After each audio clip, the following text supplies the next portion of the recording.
मेरा नाम है दीपक भद्रे और आज हम पढ़ने जा रहे हैं बी फार्मा फर्स्ट सेमेस्टर का फर्स्ट टॉपिक जो है अपना इनऑर्गेनिक केमिस्ट्री। इनऑर्गेनिक केमिस्ट्री का 5th यूनिट। इनऑर्गेनिक केमिस्ट्री का 5th यूनिट है रेडियो फार्मास्यूटिक्स। इसके चैप्टर के नाम से हम डिस्कस करेंगे इस पूरे चैप्टर को। रेडियो और फार्मास्यूटिक्स पूरे शब्द को हमने दो भाग में बांट दिया। रेडियो मतलब रेडियो एक्टिव मटेरियल, फार्मास्यूटिक्स मतलब जो मेनली फार्मा प्रोडक्ट्स है वो हम इसी बारे में हम डिस्कस करेंगे। रेडियो एक्टिव मटेरियल जो हमारे फार्मा प्रोडक्ट्स में यूज़ होते हैं और इनका यूज़ किया जाता है स्पेसिफिक डिसीज़ कंडीशन को जैसे कैंसर और कार्सिनोमा को ट्रीट करने में किया जाता है। तो हम इन स्पेसिफिक कंडीशंस को ट्रीट करने के लिए कौन से स्पेसिफिक मॉलिक्यूल्स का यूज़ करेंगे, जैसे uranium 233, iodine 191 and ferric citrate.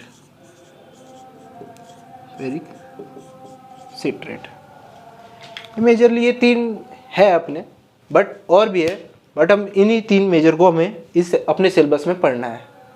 तो हम इन तीनों से स्टार्ट करते हैं कि ये किस प्रकार से एमिशन शो करते हैं। अब एमिशन का मतलब क्या है? कोई भी रेडियो एक्टिव मटेरियल होता है वो अपने से आने वाली कुछ स्पेसिफिक रेस को बिल्कुल ऐसे एमिट करता है जैसे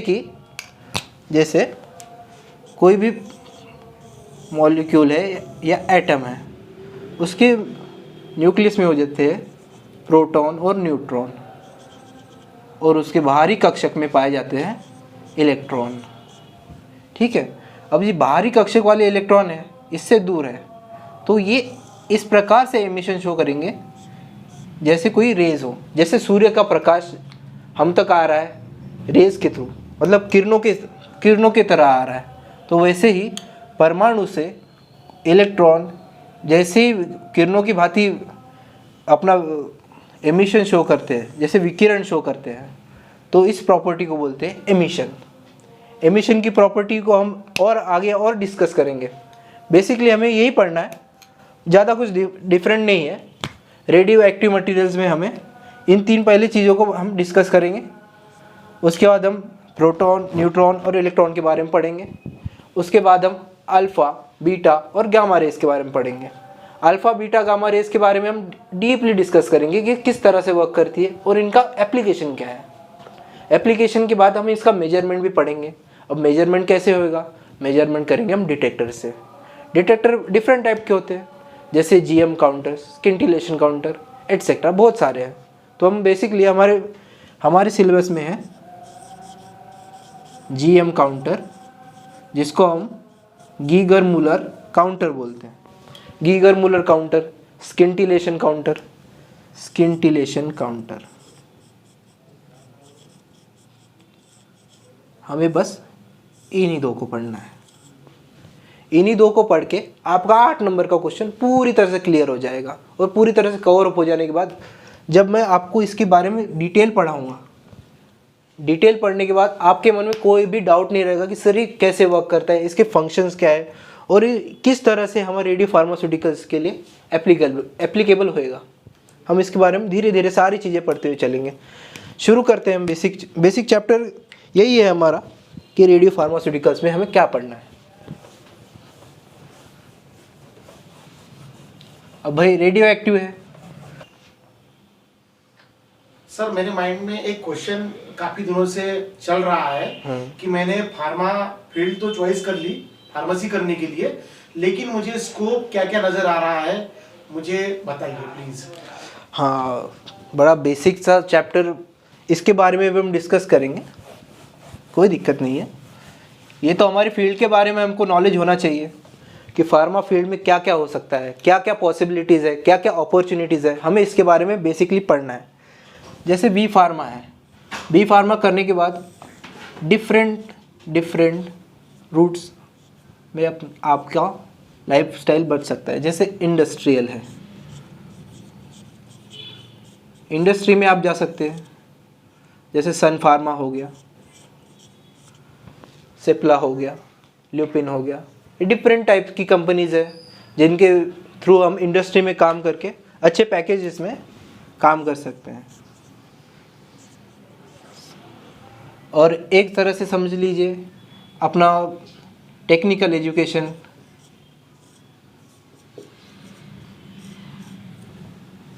टेक्निकल एजुकेशन में एकेडमिक्स का स्कोप है, एकेडमिक्स का स्कोप है। और हमारा बिजनेस लाइन में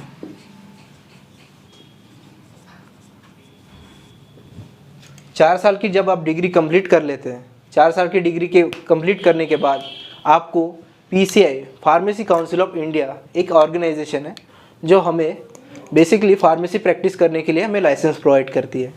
तो हम लाइसेंस के थ्रू हम ड्रग की, जो ड्रग हमारे फार्मास्यूटिकल ड्रग होती है उसका हम मैन्युफैक्चरिंग भी कर सकते हैं, रिटेल भी कर सकते हैं, होलसेल भी कर सकते हैं। ये डिफरेंट प्रोसेसेस है इनकी। तो इन प्रोसेसेस के लिए हमें डिफरेंट टाइप के फॉर्म भरने पड़ते हैं, PCI के थ्रू हमें अप्लाई करना पड़ता है और वो इंस्पेक्शन करके हमें लाइसेंस प्रोवाइड कर देते हैं। सर मुझे यह तो काफ़ी अच्छे से समझ में आया है, लेकिन एक कोई क्वेश्चन माइंड में आ रहा है कि फार्मा में वर्ल्ड में फार्मा इंडिया किस रूप में अपनी भागीदारी दर्ज कराता है? हाँ, ये बहुत बेसिक सा मतलब बहुत ही मतलब डीप क्वेश्चन तो नहीं बोल सकते, बहुत ही उभरा हुआ क्वेश्चन है। अभी हाल ही में कोविड-19, सबको ही पता है कोविड-19 मतलब कोरोना वायरस के बारे में। जितने भी वैक्सीन्स का हमने मतलब ट्रायल किया, फॉर्मुलेशन किया और जितने भी हमने वैक्सीन्स बनाई हैं वो देश विदेशों में चल रही है। इनका इतना ज़्यादा प्रोडक्शन हो चुका है कि इनकी वैक्सीन्स का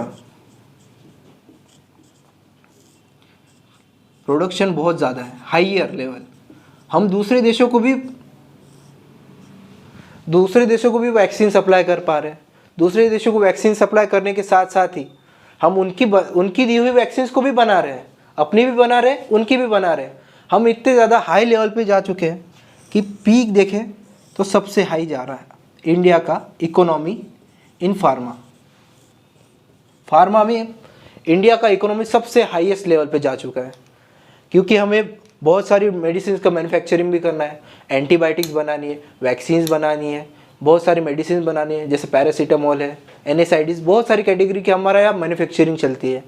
बहुत सारी MNCs का हमारे यहाँ पेनिट्रेशन हो चुका है। MNCs मतलब मल्टीनेशनल कंपनीज जो हमारे यहाँ आके हमारे यहाँ से रिसोर्सेज का यूज़ करके, हमारे यहाँ के मेन रिसोर्सेज है हमारे ह्यूमन पावर।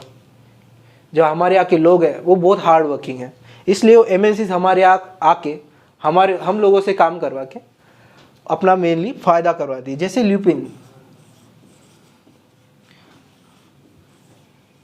ल्यूपिन का टर्नओवर जब वो भारत में पेनिट्रेशन नहीं किया था 40,000 करोड़ पर एनम था। इसका 3 गुना हो चुका है जब से इसने भारत में पेनिट्रेशन किया हुआ है। अब इस पेनिट्रेशन के बारे में हम कैसे पढ़ें कि भाई ये कैसे हुआ, ये मार्केट वैल्यूज कैसे मिली, ये तो अलग टॉपिक में चल जाते हैं अपन। बट किस तरह से ल्यूपिन ने अपने मेनली प्रोडक्ट्स को हमारे इंडिया में ही आके कैसे डेवलप किया, हमारे लोगों को लेकर अपने R&D में, रिसर्च एंड डेवलपमेंट सेंटर्स में लेके किस तरह से नई ड्रग्स बनाई, किस तरह से उनका मैन्युफैक्चरिंग किया, किस तरह से उसको बेचा, ये सारी मेथडोलॉजीज इसी में आती हैं। अब हम डिफरेंट स्कोप्स के बारे में बात कर रहे थे। दीपक सर, यह मैं आंसर से काफी संतुष्ट हूँ। एक क्वेश्चन और माइंड में घर कर जाता है कि आयुर्वेदा जो है फार्मा में कितनी भागीदारी देता है या उसकी क्या इंपॉर्टेंस है? देखिए, आयुर्वेदा और एलोपैथी